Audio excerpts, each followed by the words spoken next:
سلام ملګرو، هیله د صحتمند به یاست، وخت مو په خیر وي. زه یم عبدالفتاح، همدار تاسو ګورئ ټیکنیکل همدار یوټیوب چینل. یو ځل بیا راځو د امازون د پروډکټ سورسینګ دوهم کلاس ته چې د پروډکټ هانټینګ او سورسینګ پلیلیست مربوط راځي. نو په دې دوهم کلاس کې هغه لومړی برخه کې کومه خبرې چې مو کړې وې د پروډکټ سورسینګ اړوند، راځو پاتې برخه باندې خبرې کوو. لکه څنګه تاسو پوهیږئ پروډکټ سورسینګ کله چې موږ یو پروډکټ پیدا کړو د هغه لپاره به یو منبع پیدا کړو تر څو موږ هغه پروډکټ واخلو. د دې د سورس اړوند زیاتره ملګرو دا پوښتنه لرله او دغه پوښتنه په ذهن کې وه ورسره چې موږ ولې دغه پروډکټ له برانډ څخه اخلو، ولې ډسټریبیوټر څخه اخلو په امریکا کې، ولې مستقیم دا په چین کې البابا کې نه اخلو. په البابا کې هغه جنس تاسو اخیستی سئ یا هغه پروډکټ تاسو اخیستلی سئ چې هغه د پرایویټ لیبل لپاره تاسو په خپل نامه جوړوئ، تاسو نوی جوړوئ.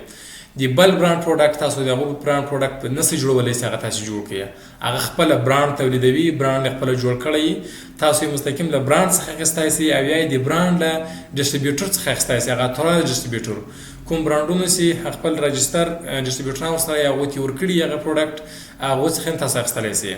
کله چې تاسو دا پروډکټ له برانډ څخه واخلئ یا د هغو له اتورایز ډسټریبیوټر څخه واخلئ، تاسو دغه اپروول هم واخیستل، یعنې دا پروډکټ تاسو کولی سئ په امازون کې خرڅ کړئ. نو دلته بیا دوه ډوله پروډکټ دی. یو ډول پروډکټ چې برانډ اپروول ته یې ضرورت نه وي، یعنې تاسو یې کولی سئ چې مستقیم هغه پروډکټ لیست کړئ. ولې دا معنا نه لري چې تاسو باید هغه پروډکټ په خپله هم جوړ کړئ د هغو په نام باندې او یا یې له هغسې هولسیلرانو څخه هم واخلئ چې هغه ورسره اتورایز نه وي.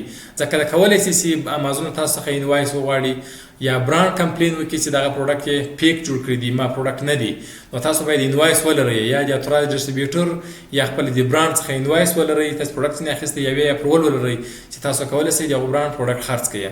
کله چې تاسو پروډکټ معلوموئ چې دغه ګیټډ ده یا انګیټډ ده، څه رقم بیا معلوموئ، هغه په همدې طریقه باندې معلوم کړئ. لومړی به راسئ خپل د امازون سرچ سنټرل اکاونټ تاسو جوړ کړئ، هغه اکاونټ ته به لاګین سئ.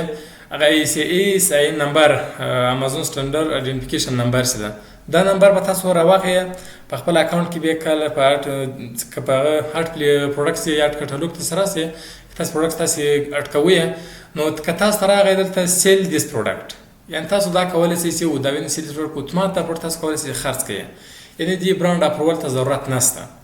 او که چېرته دا پروډکټ کې دلته تاسو اډ پروډکټ نمبر ورته ورکړو، دلته درته رایي اپلای ټو سیل، دې دپاره تاسو اپلای کوئ، اپلای ټو سیل به کلیک کوئ.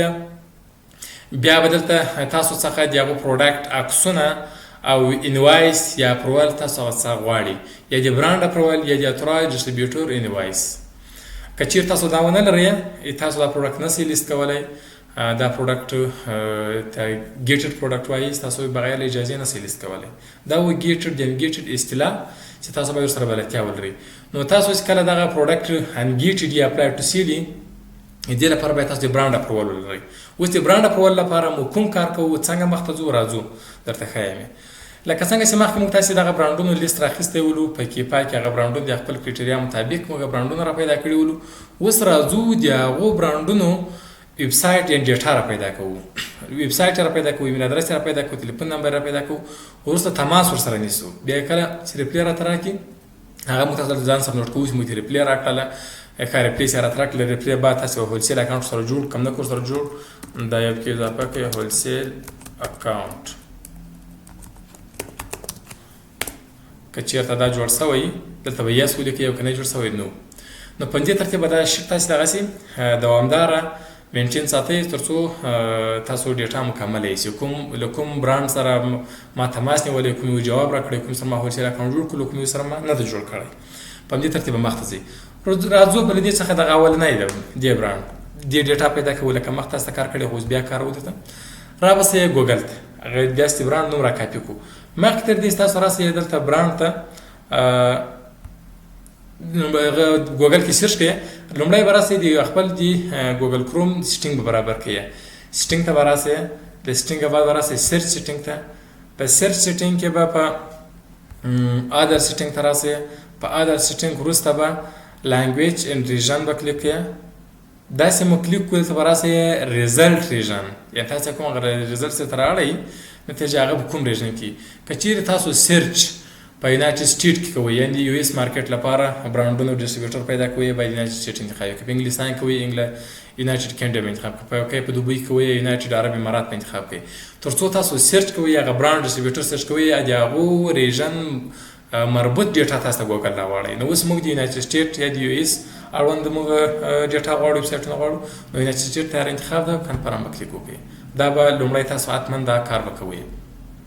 د هغه وروسته راځو هغه برانډ نوم را کاپي کړی ده، دلته یې برانډ نوم لیکو. برانډ نوم یې ولیکل او وروسته دلته ورسره لیکو برانډ ان یو اس اے. دغه برانډ یې اوردینري په نوم باندې ده، د ordinary.com دا یو دا ده. اتومات دې کلیک کوو.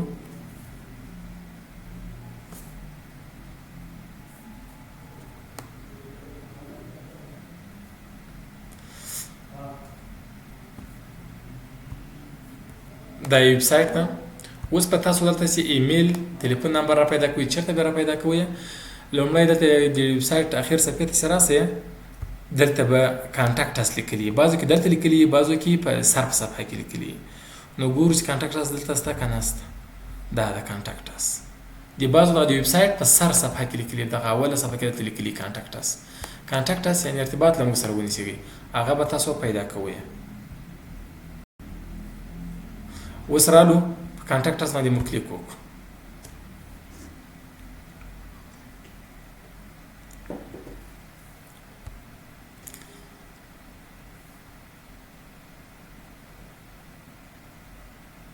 کنټینیو ټو یونایټډ سټیټ وکړئ. د کاناډا سایټ ته ځئ که یونایټډ سټیټ که یونایټډ سټیټ.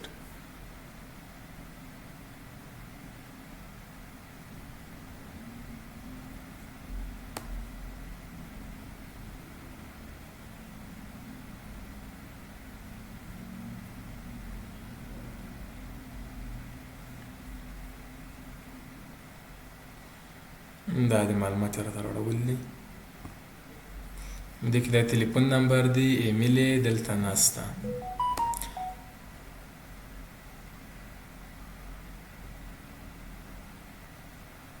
ایمیل نمبر یې دلته نسته. که داسې ایمیل نمبر نه ولو تاسو کولی سئ ټیک ټاک ته ولاړ سئ، فیسبوک ته ولاړ سئ، انسټاګرام ته ولاړ سئ، یوټیوب ته ولاړ سئ، له همغه طریقې ایمیل ادرس را پیدا کړئ.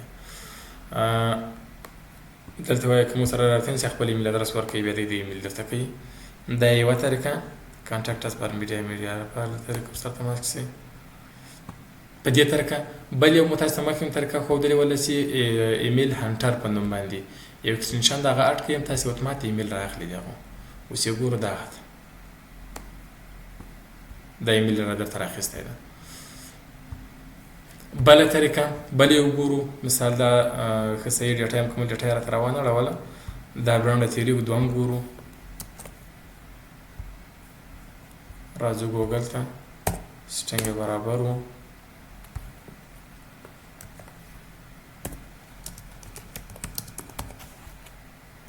دا تاسو په هر سټیټ کې پیدا کولی شئ، خو موږ په نیویارک کې ګورو. تاسو سټیټ کې هم کولی شئ، یو سی کې هم کولی شئ، کوم ستاسې خوښ و. د وینش په نوم باندې برانډ ده.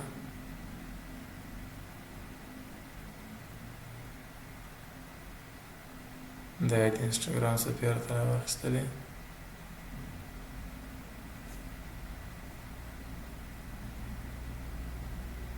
دا د پی وینش سپانسر کړی هم ده.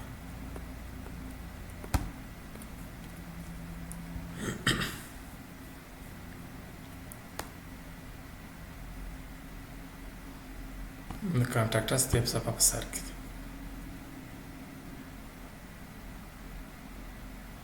همچنان دی هم هماغه کانټاکټ اس فورم لري.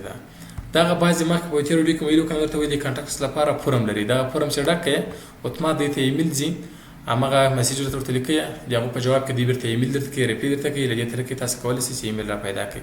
په ایمیل هانټر کې هم کولی شئ دا د اتومات ګوره دغه درې ایمیل لري، داسې لري، هغه یې درته راواخیستل. دا ایمیل ده، دا ایمیل ده، هغه ایمیل یې تاسو راواخیستل په دې طریقه باندې.